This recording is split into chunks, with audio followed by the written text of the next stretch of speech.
বিআন্না রাব্বাকা আওহা লাহা, সম্পদ বলবে তোমার রব আদেশ করেছে এজন্য আমি সম্পদ কথা বলি। বিআন্না রাব্বাকা আওহা লাহা, আমি সম্পদ কথা বলতে পারি না, তোমার রব আমাকে আদেশ করেছে তাই আমি বলতে পারি। সুবহানাল্লাহ। ওই সম্পদগুলো নাফরমানকে ডাকতে থাকবে, এই চোর, এই সম্পদের জন্যই তো তুই চুরি করছিলি না, নি সম্পদ নেই, তোর কি পরিমাণ সম্পদ লাগেনি। হাসরের ময়দানে মানুষগুলো লজ্জিত হয়ে যাবে। সমাজের মধ্যে যেমন কেউ যদি চুরি করে তার নামটা যেমন পরিচিত হয়ে যায়, সারা সমাজে ভাইরাল হয়ে যায়, এই লোকটা তো এই কাজ করেছে, কিয়ামতের ময়দানে লজ্জার শেষ থাকবে না। এটা তো মাত্র আযাবুল মুহিন। আল্লাহ বলবে এটা লজ্জাজনক শাস্তি দেখতে পারবে। ফামাইয়ামাল মিসকালা যাররাতিন খায়রান ইয়ারা, মানুষ যদি কোনো বান্দা যদি ভালো কাজ করে এবং মন্দ কাজ করে সেটাও সে দেখতে পাবে।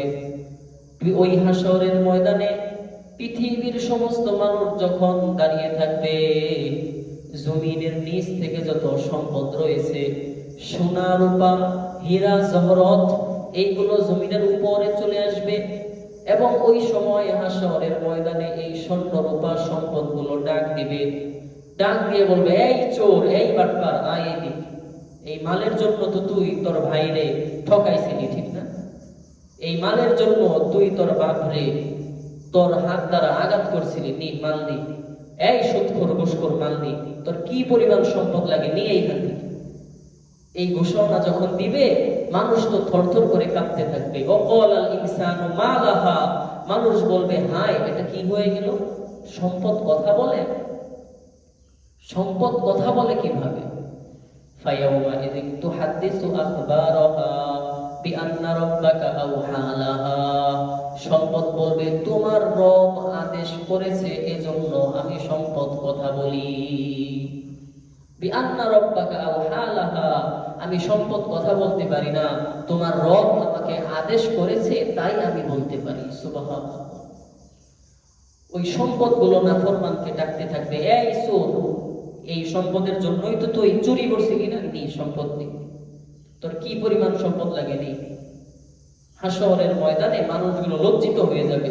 সমাজের মধ্যে যেমন কেউ যদি চুরি করে তার নামটা যেমন পরিচিত হয়ে যায়, সারা সমাজে ভাইরাল হয়ে যায়, এই লোকটা তো এই কাজ করেছে, কিয়ামতের ময়দানে লজ্জার শেষ থাকবে না। এটা তো মাত্র আযাবুল মুহিন। আল্লাহ বলবে এটা লজ্জাজনক শাস্তি, এরপরে তো আমি তোমাকে আযাবুন আলীম, মহা শাস্তিতে প্রবেশ করাবো। নাউযুবিল্লাহ। এইভাবে সম্পদ মানুষকে ডাকতে থাকবে, এই ডাকাত, তুই তো ডাকাতি করছিলি এই সামান্য স্বর্ণ রূপার জন্য, নি, তোর যা লাগে তুই নিয়ে যা। এই সুদখোর, এই ঘুষখোর, এই বাটপার, নি, তোর কি পরিমাণ সম্পদ লাগে নি। তুই তোর ভাইয়ের পকেট থেকে কি পরিমাণ টাকা চুরি করছিলি না, নি, তোর কি লাগে নিয়ে নি, আজকে যা লাগে তোর। কি পরিমাণ সম্পদ হলে তুই শান্ত হবি, তোর আর লাগবে না দুনিয়া, নি, নিয়ে যা। একটা মানুষ এক চুল পরিমাণ আগানের সাহস পাবে না। কিয়ামতের ময়দানে আল্লাহ বলবে, বান্দা খেলা তো এখনো দেখো নাই, সম্পদ কথা বলে না, তোমরা সামনে চলে যাও, তোমরা সামনে চলে যাও। ফায়াউমা ইযি ইয়াসদুরুন নাস, তোমরা সামনে চলে যাও, তোমাদের আমলনামা দেয়া হবে।